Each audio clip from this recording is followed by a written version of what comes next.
Assalamu alaikum everyone. I hope all of you are doing well.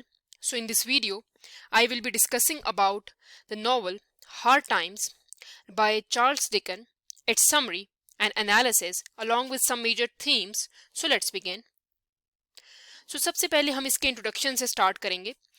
ये जो novel है ये लिखा गया है 1854 के अंदर इसको पब्लिश किया गया है और इसको लिखा है चार्ल्स डिकन ने. ये जो नॉवल है इसकी जो सेटिंग है वो एक फिक्शनल टाउन है जिसका नेम है कॉक टाउन. और ये जो नॉवल है ये बताता है हार्श रियलिटीज़ इंडस्ट्रियल टाउन की और डिफरेंट जो टाइम पीरियड चल रहा है उस टाइम पे इंडस्ट्रियलाइजेशन की.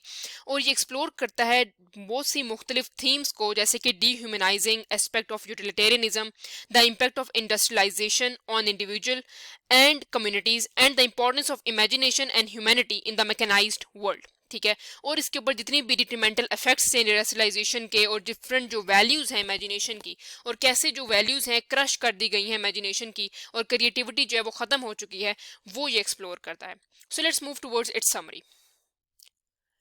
सबसे पहले जो ये नॉवल है ये फोकस करता है दो कंट्रास्टिंग करेक्टर्स के ऊपर. ठीक है. सबसे पहला जो करेक्टर है वो है थॉमस ग्रेट ग्रैंडग्राइंड. ठीक है. ग्रेट ग्राइंड जो है वो एक वेल्दी एंड प्रेगमेटिक बिजनेसमैन है एंड जोजे बाउंडरबी जो है वो एक सेल्फ मेड मैन है और फैक्ट्री ओनर है. ठीक है. अब इसके अंदर कुछ मेजर करेक्टर्स हैं जो साथ साथ एक्सप्लोर होते रहते हैं. ठीक है. और हम बताते हैं कि ग्रेट ग्रैंड जो है एक वेल्दी एंड स्टिक एजुकेटर भी हैं. ठीक है. एक प्रोमिनेंट फिगर हैं टाउन के अंदर. ठीक है. और इनके जो प्रिंसिपल्स हैं वो है यूटिलिटेरियन प्रिंसिपल्स हैं जिसका जो कि जेरेमी बेंथम का कॉन्सेप्ट है कि आपके पास मैक्सिमाइज करो आप जो हैप्पीनेस है और मिनिमाइज करो आप जो पेन है. ठीक है. जहां पर आपको लगे कि पेन कम है और हैप्पीनेस ज़्यादा है आप उसकी तरफ जाओ. ठीक है. और इनकी जो रैशनल है वो है कि फैक्ट्स होने चाहिए, फिगर्स हो, रीजन हो, प्रैक्टिकलिटी हो, while neglecting the emotions and imagination. ये कौन है? Great grind. ठीक है जी. थॉमस ग्रेट ग्राइंड जो है वो हमारे पास इस तरह की पर्सनालिटी है. अब ग्रेट ग्राइंड जो है उन्होंने रेज किया है दो बच्चों को जिनका नाम है लॉइसा एंड टॉम. ठीक है. जो कि यहाँ पर लिखा हुआ भी है. और उनको भी उन्होंने इसी स्ट्रिक्ट प्रिंसिपल्स के ऊपर आदी कर दिया और उनकी जो इमेजिनेशन है उनकी क्रिएटिविटी जो है वो ख़त्म कर दी है. ठीक है. With the passage of time जो टॉम है इन a rigid and joyless manner जो है वो मूव कर रहे हैं और prioritising practical knowledge over emotional development. ठीक है. उनकी कोई इमोशनल डेवलपमेंट नहीं हुई हुई और वो सिर्फ और सिर्फ क्या कर रहे हैं अपनी सिर्फ और सिर्फ प्रैक्टिकल नॉलेज को आगे लेकर जा रहे हैं. अगर हम बात करें दूसरे करेक्टर की तो वो हमारे पास है बाउंडरबी जो कि एक फॉर्मर वर्कर हैं टर्न सक्सेसफुल एंटरप्रेन्योर मतलब बिजनेसमैन बन जाते हैं वो बाद में. Promotes the notion of individualism मतलब वो फॉलो करते हैं कि इंसान की जिंदगी में इंडिविजुअलिटी इंपॉर्टेंट है, सेल्फ अफर्मेशन इंपॉर्टेंट है. ठीक है. अब जो स्टोरी है वो फॉलो करती है struggles and conflict faced by Gradgrind family and other inhabitants of Coketown. ठीक है. लोइजा जो है वो एक लवलेस मैरिज के अंदर टैप्ड हो जाती है. ठीक है. उसके जो अबू हैं, ठीक है, जो उसके फादर हैं वो उसको कहते हैं कि तुम शादी कर लो. किससे? बाउंडरबी से, जो उसकी हाफ से भी हाफ उम्र के इंसान है जो कि कह सकते हैं ओल्ड एज है. और ये उनके लिए कोई मायने नहीं रखता क्योंकि उनके लिए ज़रूरी क्या है? वेल्थ इंपॉर्टेंट है, फैक्ट्स रीजन इंपॉर्टेंट है. उनके लिए ज़रूरी नहीं है कि इमोशंस होने चाहिए किसी मैरिज के अंदर. ठीक है. तो basically Louisa trapped in the loveless marriage with Josiah Bounderby an older industrialist find herself yearning for emotional fulfilment and a deeper understanding of the world.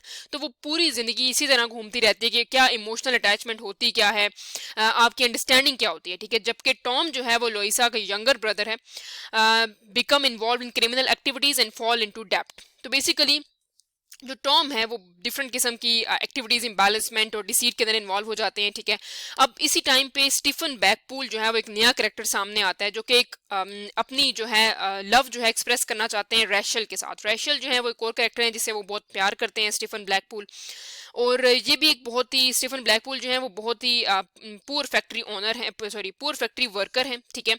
और he is unable to marry her because he is already married to a horrible drunken women. ठीक है. तो वो शादी नहीं कर पाते racial से बिकॉज वो ऑलरेडी शादीशुदा हैं.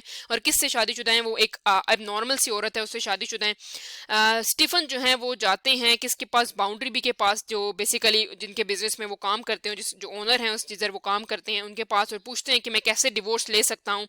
तो उनको पता चलता है कि he came to know that it is only given to the wealthy people, या जिनके पास कुछ वेल्थ है या उन लोगों को सिर्फ और सिर्फ डिवोर्स मिलती है. ठीक है. उसके बाद कुछ टाइम के बाद इश्यूज होते हैं उसी सोसाइटी के अंदर, कॉक टाउन के अंदर इश्यूज ये आते हैं कि हमारे पास जो मीनवाइल जो कंडीशंस होती है वर्किंग क्लास की वो मजीद ख़राब हो जाती है। उनको पता चलता है कि लोग जो हैं वो स्ट्राइक कर रहे हैं। स्टीफन ब्लैकपूल जो है वो रिफ्यूज़ कर देते हैं कि वो स्ट्राइक नहीं करेंगे बाकी लेबर्स के साथ, क्योंकि उनको लगता है कि इसको करने से कोई फ़ायदा नहीं होगा, क्योंकि आपको एक्सप्लॉइटेशन हो रही है, वर्कर्स की एक्सप्लॉइटेशन हो रही है और वो होती चली जाएगी, ठीक है।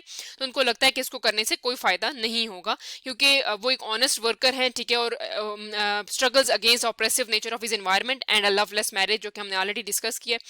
तो ये चीज़ जो है लोइसा को बहुत इम्प्रेस करती है, स्टीफन की इंटेग्रिटी बहुत इम्प्रेस करती है। तो स्टीफन ट्राई करता है, बेसिकली स्टीफन जो है उसी जो है वो जो उसके हस्बैंड है बाउंड्री के पास काम करता है, ठीक है।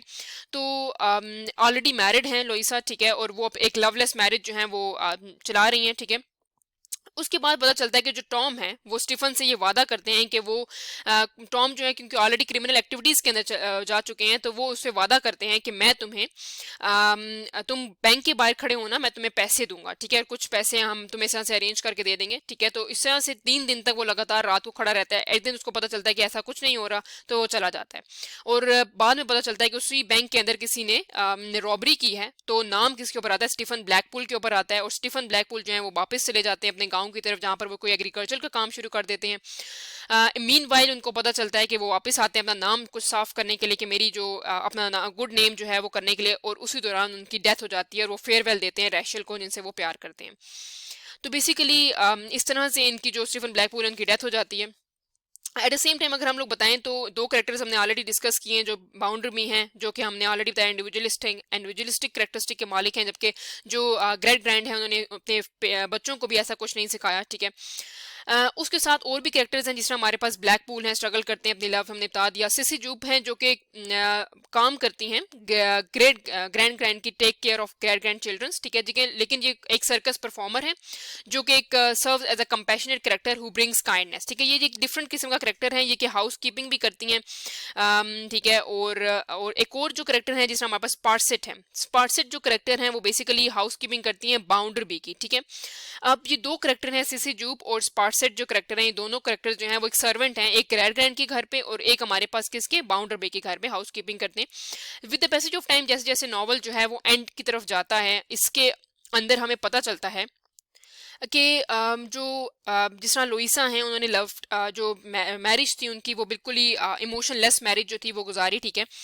तो with the passage of time जैसे जैसे आगे नॉवल आगे चलता है, प्रोग्रेस करता है, तो सिसी जो है वो शादी कर लेती हैं, ठीक है। और उसके बाद जो लोइसा हैं वो दोबारा शादी नहीं करती हैं और किसके साथ रहती हैं? सिसी जूप के साथ रहती हैं, जो कि ऑलरेडी उनकी सर्वेंट भी रह चुकी थी, उन्होंने ही उनको बड़ा किया था।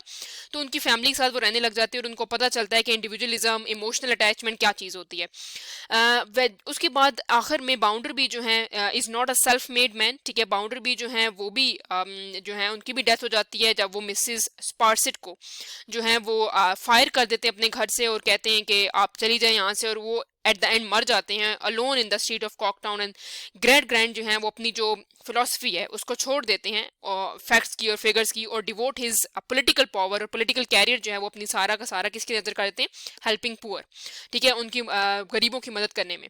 तो एट द एंड नॉवल इस तरह से एंड होता है कि जो स्टीफन ब्लैकपूल है उनकी भी डेथ हो जाती है, टॉम जो है उनको अपनी गलती का एहसास हो जाता है, लोइसा जो है वो दोबारा शादी नहीं करती, सिसी जूप जो है वो बेसिकली दोबारा शादी कर लेती है और उन्हीं के साथ लोइसा जो है वो रहती हैं।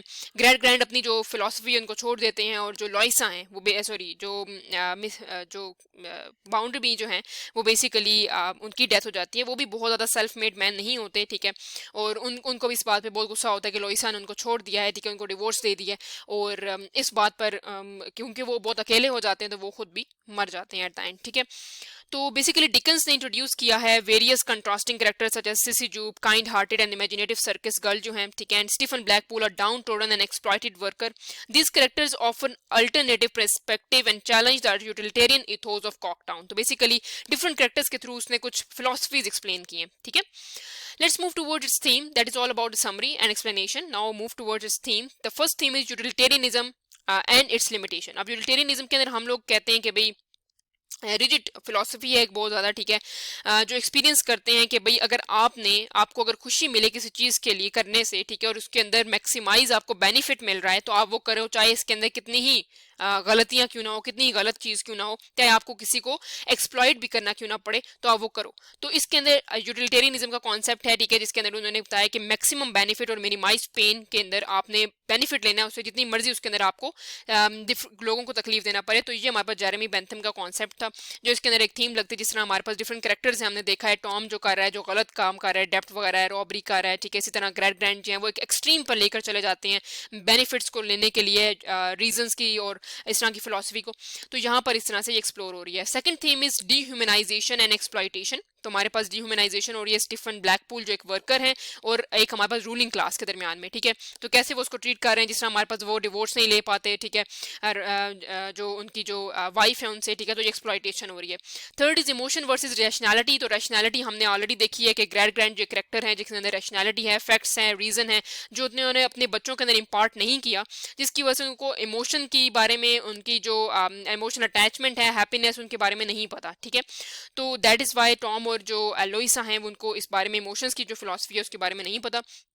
The fourth one is redemption and compassion. अब रिडेम्पशन और कंपैशन जो है, यहाँ पर रिडेम्पशन एंड होप भी कह सकते हैं आपके हार्ड टाइम्स जो है वो एक्सप्लोर करता है possibility of redemption and personal growth. जिस तरह से हमारे पास लोइसा हैं, टॉम है, उन्होंने बहुत सारी हार्डशिप्स को देखा, मॉरल डायलेमास को देखा, but ultimately find opportunities for change and redemption. At the end हमने देखा है कि लोइसा जो है वो भी अपने आप के ऊपर रिकवर कर लेती हैं और एट द एंड वो शादी तो नहीं करती, लेकिन उनको समझ आ जाती है कि अंडरस्टैंडिंग ऑफ इमोशन क्या चीज़ है, क्रिएटिविटी क्या होती है, इमेजिनेशन क्या होती है। और एट द एंड हमने देखा है कि जो टॉम है उनके अंदर भी एक कंपैशन आता है, एक होप आता है रिडेम्पशन का, और अपॉर्चुनिटीज को वो अवेल करते हैं, ठीक है।